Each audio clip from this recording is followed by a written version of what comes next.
Karavīrs Alvis Lukša mūs sagaida ģērbies vienā no saviem mīļākajiem džemperiem. Uz tā angļu valodā rakstīts drošsirdība.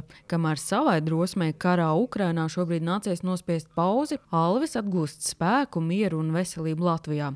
Viņš nav talsinieks, taču latvieši, kam karavīrs nav vienaldzīgs, ļāva pie sevis svētkos Talsu novadā justies kā mājās. Smadzenes var atpūsties, es varu atslēgties mazliet no kara darbības. Tas ir ļoti svarīgi. Alvis Lukša Ukrainā dzīvoja jau 2 gadus pirms kara sākuma. Kad Latvijas vēstniecība aicināja izbraukt, viņš palika. Kāpēc man ir jābrauc? Kāpēc man ir jāpamet tā vieta, kur man patīk? Tāpēc, ka kaut kādam tur blakus valstī mazliet galvas sagriezās. Es līdz galam neticēju, ka tur cilvēki ir tik sajaukuši, ka viņi tiešām ies un taisīs to slaktiņu un nogalinās civiliedzīvotājus un ies iekšā Ukrainā. Es līdz galam neticēju, līdz pirmajai dienai. Jā, un tad pirmajā dienā pamodos no sprādzieniem, jo man balkona durvis un tā saka staigāt. Tad uzreiz man piezvanīja draugi no darba un viņi saka, Alvis, karš ir sācies.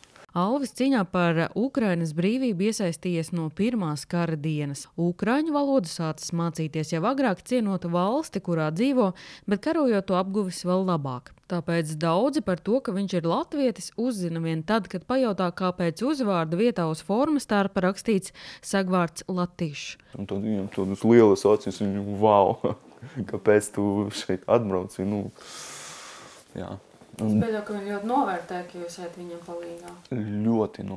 Ļoti novērtē, un daudzas reizes ir bijis tā, ka viņi tādi paklau, ko tu te dari? Viņi saka, brauc prom, ko tu te dari? Un tu neredzi, kas te notiek? Alvis rāda ienaidnieku drona video, kurā redzams, kā tas viņam uzmet šāviņu. Video vēlāk ieguva viņa cīņu biedri, dronu notriecot. Tikai kolēģu ātra rīcība paglābusi viņu no kājas amputācijas. Sākumā karavīrs ārstējās Ukrainā, šobrīd Latvijā. Nenožēloju nemirkli. Tur ir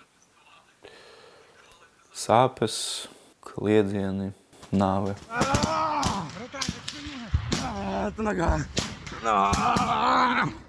Karš ir vissliktākais un vissmagākais, kas var notikt cilvēcei. Es, pateicoties karam, gan esmu zaudējis daudz ko, gan iegūs. Šobrīd Alvi Lukšu Latvijā tur ārstu dota cerība, ka vēl viena operācija viņam varēs palīdzēt vairāk. Ukrainā karavīrs cer atgriezties 2 mēnešu laikā, jo tur palikusi puse viņa sirds. Esot karā, Alvim ir sajūta, ka viņš ir tieši tur, kur viņam jābūt, lai bojā ietu mazāk civiliedzīvotāji.